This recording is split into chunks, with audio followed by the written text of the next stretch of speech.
So hello friends, this is Aman Pratap Singh. I hope you are all doing well. तो फिर यार आज मैं आपसे बात करने जा रहा हूँ। आज मैं एक नया मॉड्यूल स्टार्ट करने जा रहा हूँ जिसका नाम है मॉड्यूल 6 मटेरियल एंड हार्डवेयर। बहुत क्रूशियल है, बहुत बड़ा है। उसके बारे में मैं आपको कोशिश करूँगा नॉलेज देने की कुछ। तो फिर आज से हम स्टार्ट करते हैं। आज का जो हम टॉपिक लेते हैं उसका नाम है basic physical properties of material. तो फिर जो मटेरियल की फिजिकल प्रॉपर्टीज़ जो आपने पहले भी पढ़ी हैं उसको मैं आपको कुछ बताता हूँ। ये इससे डायरेक्टली डीजीसीए में क्वेश्चन तो नहीं आता, पर इसको जानना बहुत ज़रूरी है। अगर आपने ये फिजिकल प्रॉपर्टीज़ नहीं जानते कि ये क्या है तो फिर आपको आगे बहुत दिक्कत आएगी इस मॉड्यूल को समझने में, क्योंकि इन वर्ड्स का आगे बहुत ज़्यादा यूज़ होने वाला है। तो फिर स्टार्ट करते हैं। तो सबसे पहला वर्ड लेता हूँ, जैसे hardness, strength, density, malleability, brittleness, ductility, elasticity, fusibility, conductivity, thermal expansion. इन सभी टर्म्स के बारे में मैं आपसे बात करने जा रहा हूँ। तो फिर स्टार्ट करते हैं। सबसे पहले टर्म है जो कि है hardness.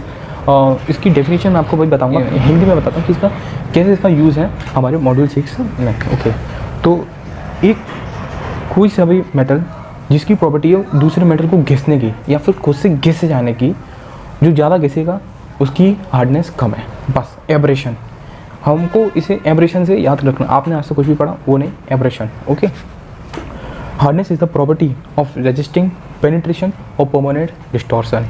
Hardness of a piece of metal can usually be increased by hammering, rolling और otherwise working on it. The certain alloys and steels hardness can be increase by heat treatment. हम heat treatment से भी कुछ alloys की hardness को increase कर सकते हैं। तो फिर अब हम नेक्स्ट जो प्रॉपर्टी है, strength. Property of metal to resist deformation, resist stress without breaking. Stress का मतलब क्या होता है? स्ट्रेस का मतलब मैं आपको बताता हूँ। अगर हम किसी मेटल को दबाते हैं तो जो उसका अंदर से फोर्स होता है जो उसे दबने से रोकता है उसे हम स्ट्रेस कहते हैं।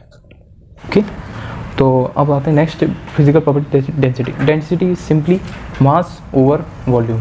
मास per unit volume is density. Malleability इसको सीधे शब्दों में बोलूँ तो किसी मेटल की प्रॉपर्टी की, वो मेटल या फिर मटेरियल की प्रॉपर्टी की वो एक थिन शीट में कन्वर्ट हो जाए, उसे मेलेबिलिटी कहेंगे। पर जो बुकिश लैंग्वेज है डेफिनेशन वो आपको बताता हूँ। Malleability is the property of metal which allows them to be bent और परमानेंटली डिस्टॉर्ट विदाउट रप्चर।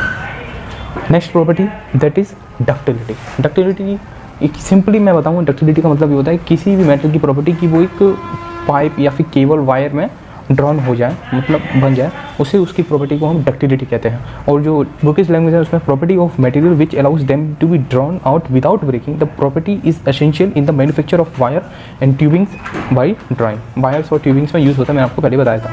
और ब्रिटलनेस एक ऐसी प्रॉपर्टी है मटेरियल की, उसकी डक्टिलिटी बहुत कम है। डक्टिलिटी बिल्कुल नहीं है एक तरीके से। हार्डनेस अच्छी है, डक्टिलिटी नहीं है, तो वो ब्रिटल है। ब्रिटल इसका एक बहुत अच्छा एग्जांपल है मिरर को आप अगर उस पर इम्पैक्ट करेंगे तो वो सीधा टूट जाएगा। ऐसा नहीं है वो थिन शीट में कन्वर्ट हो जाए, नहीं, वो क्रैक हो जाएगा। इसको हम bookish language definition, property of resisting a change in the relative position of molecules और the tendency to fracture without change in shape change नहीं होगी, फ्रैक्चर हो जाएगा। ठीक है, अब हम आते हैं next property that is elasticity. Elasticity आप जानते हैं, इलास्टिसिटी एक ऐसी प्रॉपर्टी होती है जिसमें एक मटेरियल को हम स्ट्रेच करते हैं वो वापस अपनी पोजीशन पे आ जाए, that property is known as elasticity. Okay, toughness. A material which possesses toughness will withstand tearing or shearing and may be stretched. Simple words में मैं बताऊँ, टफनेस की एक ऐसी प्रॉपर्टी, अगर हम किसी मेटेरियल को लेते हैं और ऐसा करके स्ट्रेच मोड़ देते हैं, तोड़ मरोड़ कर देते हैं, तो फिर वो जितना टीयरिंग और शेयरिंग को रेजिस्ट कर पाता है वो प्रॉपर्टी होती है उसकी टफनेस। अब आते हैं फिजिबिलिटी। फिजिबिलिटी सिंपली एक मेटल जिसको हम हीट देके लिक्विड में कन्वर्ट करते हैं, वो प्रॉपर्टी उसकी होती है fusibility. Okay, metal to liquid by application of heat, metal by welding. और जो स्टील का वेल्डिंग पॉइंट होता है, स्टील का जो फिजिबिलिटी पॉइंट होता है दैट इज़ 2500 डिग्री फ़ारेनहाइट। और जो एल्यूमिनियम का होता है वो होता है 1100 डिग्री फ़ारेनहाइट।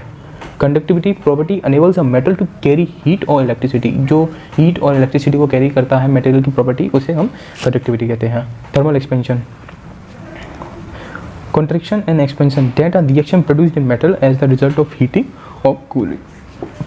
आई होप आपको ये बेसिक फिजिकल टर्म्स समझ में आ गए होंगे।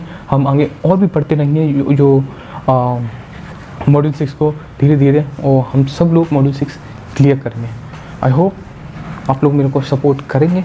I am new, so thank you so much and keep supporting and keep learning.